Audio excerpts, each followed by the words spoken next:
Joining us on the program is the chair of the Doylestown Democrats, as well as a candidate for Pennsylvania's state District 29, Conor O'Hanlon. Welcome to the Damage Report. Thank you, John. Thank you so much for having me. Big fan.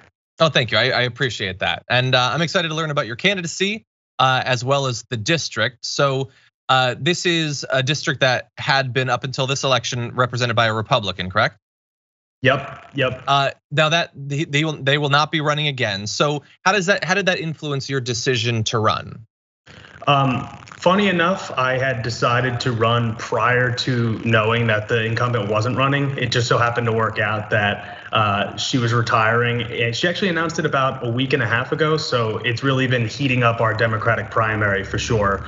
But I've been looking to run for something like this for a long time. I've ran for office previously, so I have the experience to do it. So I was like, why not go for it now?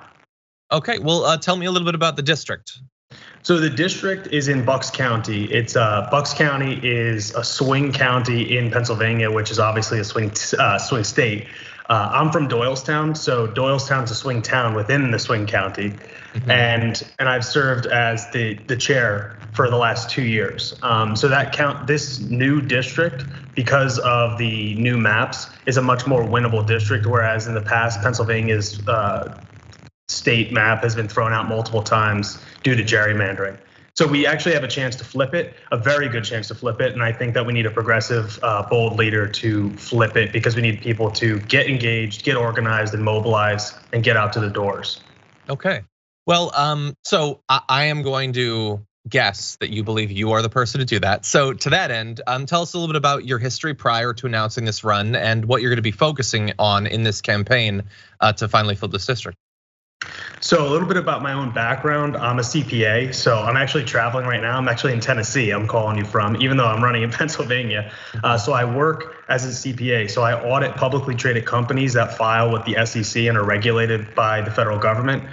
So that's what I do my day job. I know how to hold big companies accountable. I know what to do when it comes to that. I also have the experience of running twice before. Now I've lost in those campaigns, but I've lost by less than 1%. I'm 26 years old, so for me, it's mobilizing youth like no other. And I know that I can do it because I've gotten emails and calls from high school students that can't even vote yet, and they want to cast their first vote for me, which really is a bit of a burden in a way where it's a heavy lift, but it's something that I'm very grateful to be able to do and to be able to represent some form of hope for people in the district and young people especially, because they're the ones that are gonna go to the doors. They're the ones that are gonna come out and volunteer on election day. So and being the chair of the committee for the last 2 years, I've helped elect over a dozen candidates.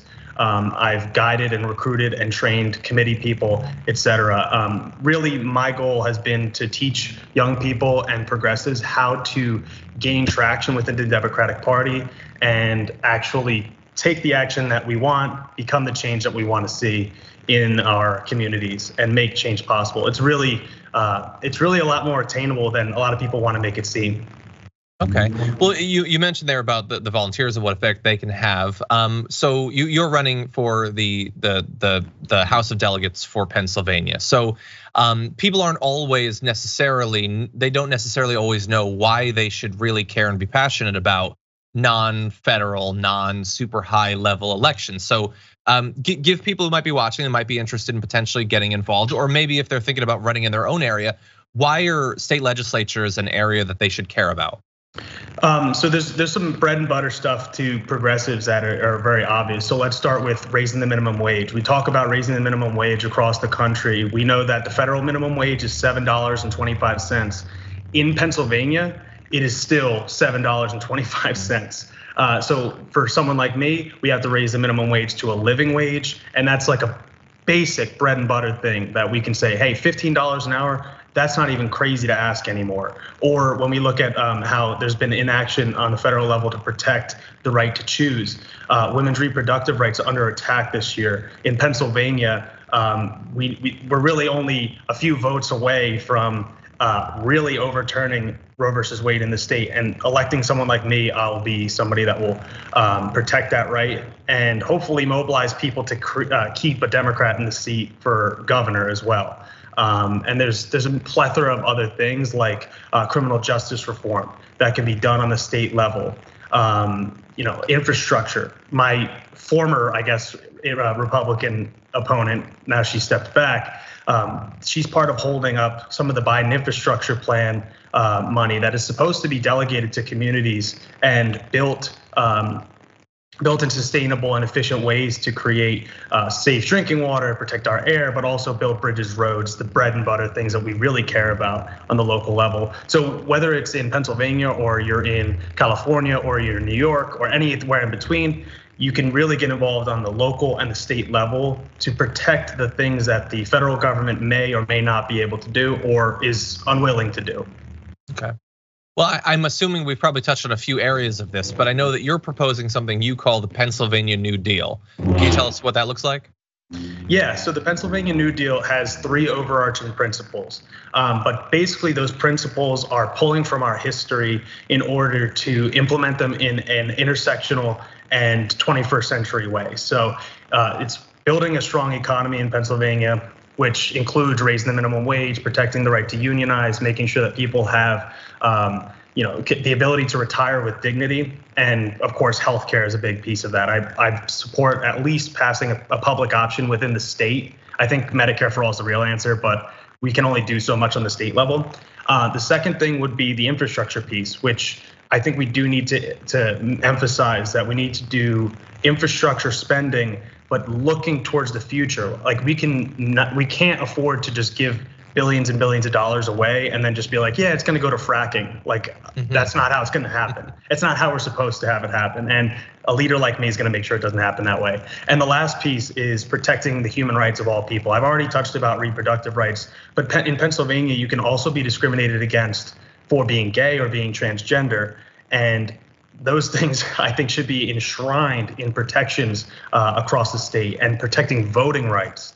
So all of these things are very important, but I think it's very, very key to look back at our history and learn how to apply what has already worked to today. So it's very similar to what Charles Booker may be proposing in Kentucky, if you would like the phrasing. Mm-hmm.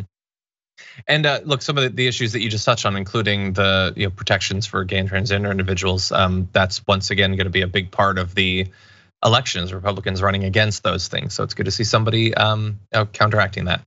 In any event, I want to go back to volunteers. If there's somebody who's watching who might be in your area or wants to help out in your campaign, what are some ways that they can do that? So the best way that anyone can get involved, and this is whether you're coming to volunteer with me or with anybody else, is going door to door and meeting voters. So I've knocked on thousands and thousands of doors. Funny enough, I have the dedication to get this job done. In 2021, I ruptured my Achilles tendon. I couldn't even walk. So someone was pushing me door to door in a wheelchair. But that's the dedication we need if we want to build a progressive movement across this country. It's not just me. That's not something that I can only do. It's something that we all need to work on together. So canvassing is the best way. Volunteering to get people on the ballot. So there's going to be collections of signatures coming up for me personally. It depends on whenever the primary date is in whatever state you are. So if you're not in Pennsylvania, you should find a candidate that you can do that for. And then the last thing, of course, would be grassroots fundraising. I'm not taking giant checks from super PACs or from billionaires. That's just not how we do it. I'm a young guy. I make sure that I say, hey, we're gonna do this $10, $15 at a time, because that's the truth. I don't have hundreds and hundreds of thousands of dollars that I can just dump in of my own money, but I know that young people can get it done. We can outwork everybody. We can get to more doors, and that's how we're gonna make the change possible. And that one-on-one interaction that we can get with people, when you knock on their door and you say, hey, I'm just here to hear what you have to think. I'm just here to talk to you about what matters to you. That's how we make the difference.